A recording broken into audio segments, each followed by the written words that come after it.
préparez-vous à frissonner. Invisible Eyes, sorti en 2009, débarque sur votre écran et vous promet un cocktail explosif de mystère glaçant et de suspense psychologique. Abonnez-vous à la chaîne pour suivre le destin tragique d'un top modèle en quête de paix, piégé par une présence invisible et mortelle. Vous n'êtes pas prêt pour ce qui vous attend.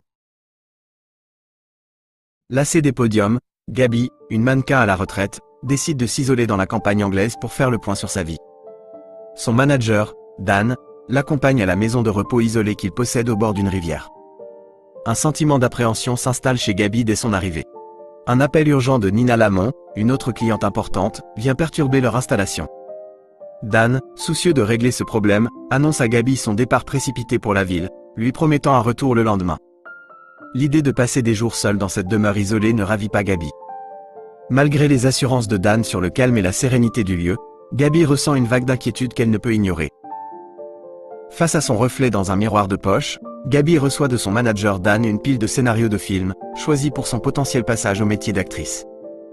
Bien que Dan ait déjà suggéré ce changement à plusieurs reprises, Gabi reste réticente, soulignant la rareté des mannequins ayant réussi cette transition.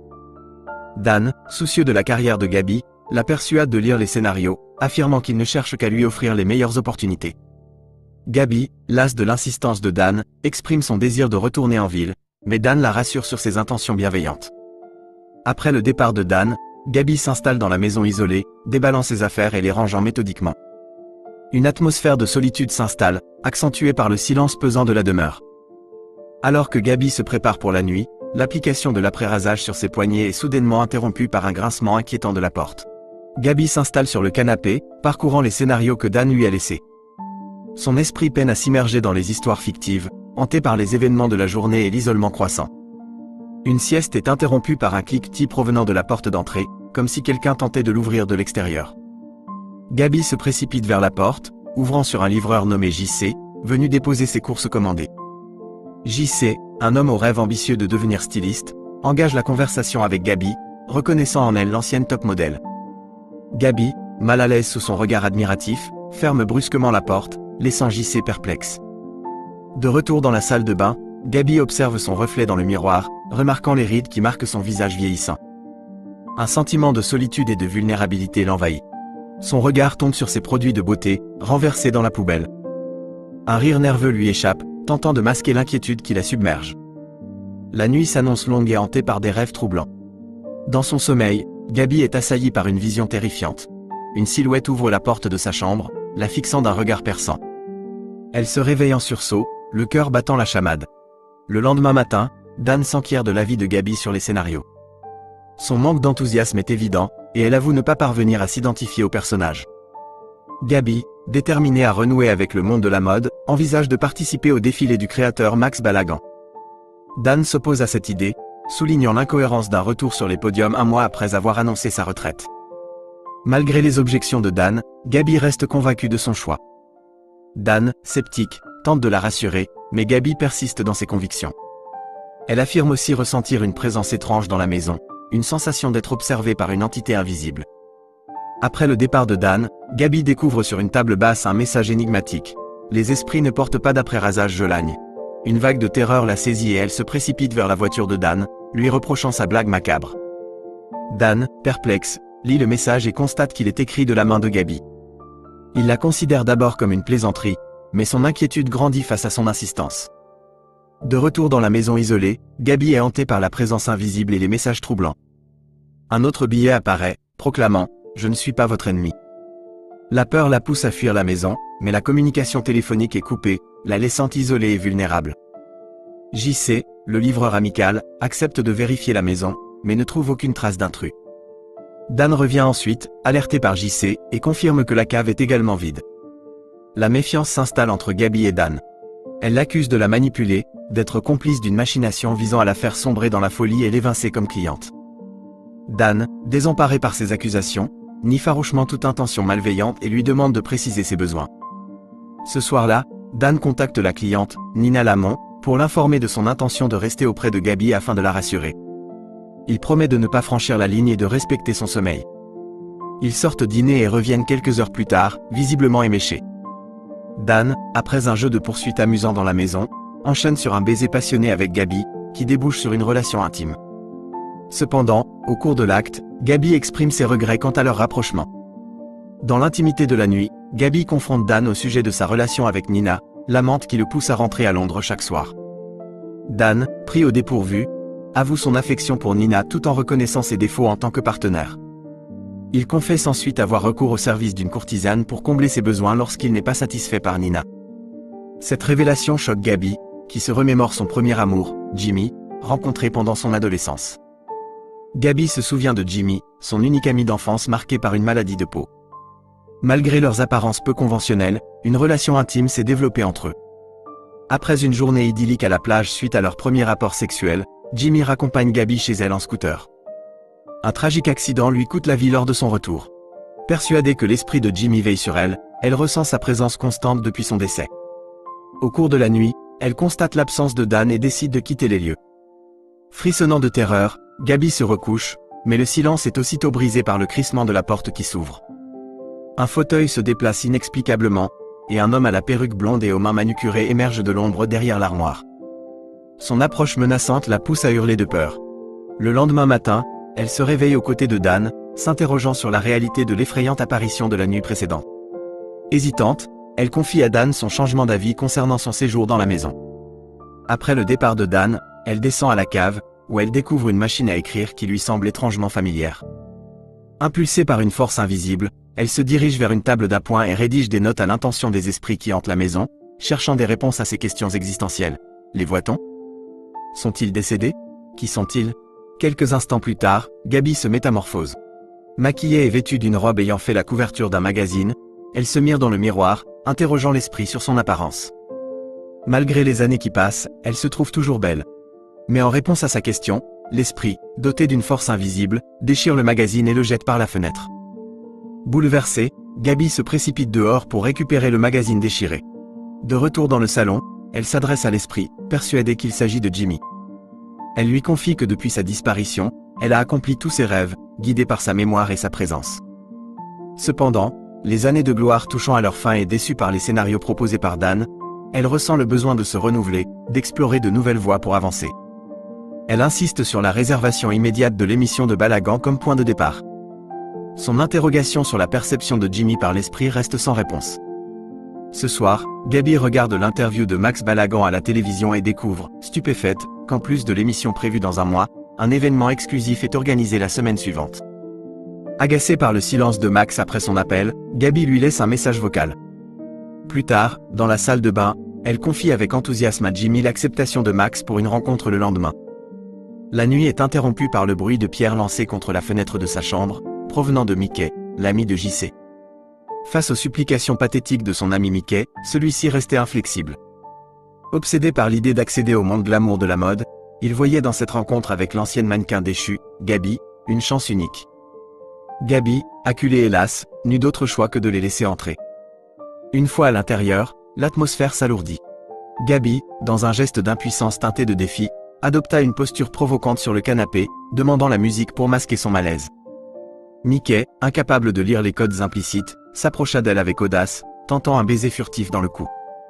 Gabi réagit promptement, le repoussant d'un geste ferme et sans équivoque. Sa voix, chargée de suspicion, exigea une explication sur leur présence inopportune. Mickey, gêné, bafouilla un prétexte. JC souhaitait nouer des contacts dans le milieu de la mode. Mais Gabi n'était pas dupe. Son expérience et son intuition percevaient clairement leurs véritables intentions. Le regard arrogant de Mickey en disait long. Il congédia son amie, docile et effacée, pour se retrouver seul avec elle. La tension monta d'un cran. Profitant du départ de son compagnon, Mickey renouvela ses avances, cette fois plus insistantes et déplacées. Un sentiment de terreur s'empara de Gabi. Elle appela mentalement Jimmy à l'aide, son unique soutien, mais l'agression se poursuivait. Plaquée contre le canapé, une gifle cinglante la fit vaciller. La voix de l'homme, menaçante et vulgaire, lui ordonna de se soumettre. Soudain, une force invisible et terrifiante arracha Mickey de son corps et le projeta violemment au sol. L'homme, désorienté et paniqué, frappa dans le vide, cherchant son assaillant invisible. L'esprit, protecteur et vengeur, lui asséna des coups violents, marquant son visage de sa colère. Impitoyable, l'entité le cloua au sol, le pantalon baissé de force, et lui infligea une humiliation terrible. Brisé et traumatisé, Mickey s'enfuit en titubant vers la sortie. Merci d'avoir suivi jusqu'ici. Avant de vous faire frissonner encore plus avec Invisible Eyes, n'oubliez pas de vous abonner si vous ne l'avez pas encore fait. C'est gratuit et cela aiderait énormément cette jeune chaîne. Et si vous appréciez la vidéo jusqu'à présent, n'oubliez pas de liker. Merci de nous rejoindre. Le lendemain, Gabi, après une marche solitaire au bord de la rivière pour tenter d'apaiser son trouble, rentra chez elle. Informant Jimmy de l'arrivée imminente du taxi pour leur rendez-vous avec Balagan, une lueur d'espoir brilla dans ses yeux. Quelques instants plus tard, elle souffla de la fumée de cigarette devant elle, non pas par habitude, mais avec une curiosité teintée d'espoir, tentant d'établir un contact avec l'esprit mystérieux qui l'avait sauvée. L'esprit, visiblement irrité par la fumée, la repousse violemment vers Gabi. Intriguée et attirée par cette force invisible, elle tend instinctivement ses mains pour le toucher. Mais l'esprit, insaisissable et mystérieux, recule à nouveau, laissant Gabi dans une confusion et une frustration croissante. Convaincue d'avoir finalement persuadé Jimmy de l'accompagner à la réunion avec Balagan, elle se précipite dans la cuisine pour lui préparer une tasse de café fraîchement moulu. Mais alors qu'elle cherche une tasse dans le placard, un mouvement soudain et violent se produit. L'esprit, dans un geste inattendu et cruel, s'empare de la cafetière brûlante et lui jette le contenu bouillant sur le visage. Choquée et hurlante de douleur, Gabi s'effondre sur le sol, les mains serrées sur son visage brûlant. Son corps tremble de douleur et de peur tandis qu'elle tente de comprendre la cruauté de cet acte inattendu. Les heures s'écoulent, et le chauffeur de taxi, inquiet par le silence radio, frappe à la porte, mais Gabi, accablée par la souffrance et la confusion, ne répond pas. Dissimulant ses blessures faciales sous des bandages, Gabi refuse de répondre à l'appel de Dan. Elle descend ensuite à la cave, ouvrant une armoire poussiéreuse. À l'intérieur, elle découvre des manteaux défraîchis et la perruque blonde aperçue sur l'homme terrifiant de son rêve. Au fond, une boîte jaune attire son attention. En l'ouvrant, elle tombe sur une multitude de photos identiques de l'homme du rêve. Alarmée, elle laisse tomber la boîte, mais en refermant l'armoire, son reflet dans le miroir se superpose à celui de l'homme. Tandis qu'elle tente de s'enfuir, l'esprit la repousse violemment contre une table. Profitant de son état de détresse, l'entité abuse d'elle avant de se dissocier de cette expérience éprouvante. La femme se remémore avec détail la première fois qu'elle a partagé un moment intime avec Jimmy sur la plage. Cette soirée-là, Dan, en rentrant chez lui, est frappé par la présence de bandages sur le visage de Gabi, ce qui suscite en elle des larmes et l'aveu que l'homme sur la photo était impliqué depuis le début. Interrogée par Dan sur l'origine de la photo, elle révèle l'avoir trouvée dans la cave.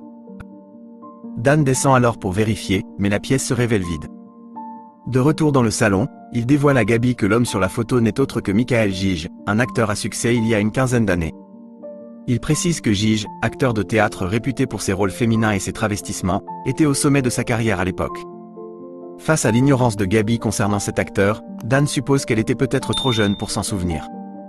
La carrière de l'acteur a décliné il y a une décennie, le contraignant à vendre ses biens, y compris la maison que Dan a acquise. Dan, délestant Gabi de ses bandages, lui dévoile l'étendue de ses brûlures et la presse de se rendre à l'hôpital. Soudain, un objet contondant s'abat sur sa tête, tandis qu'une main agressive étouffe les cris de la femme. Reprenant conscience, Gabi découvre Michael Gige assis sur une chaise. Il l'invite à une discussion cruciale, soulignant qu'il a besoin de sa présence pour maintenir son existence. Malgré la trahison de sa confiance par son imposture sous l'identité de Jimmy, il lui rappelle brutalement le décès de son ami. Gige, quant à lui, remet en question sa propre réalité, oscillant entre existence et simple idée. Il partage une histoire parallèle à la sienne, marquée par une célébrité passée. Attiré initialement par l'anonymat de la retraite, il ne supporte pas l'oubli auquel il est condamné. Imaginant le pouvoir de l'invisibilité, il lui expose son impact potentiel sur la vie des autres et le pouvoir de changer leur destin. Gabi remarque une bague en or à son doigt, qui disparaît et réapparaît mystérieusement. Gige admet son échec, ayant mis trop de temps à réaliser la bénédiction que représente ce pouvoir.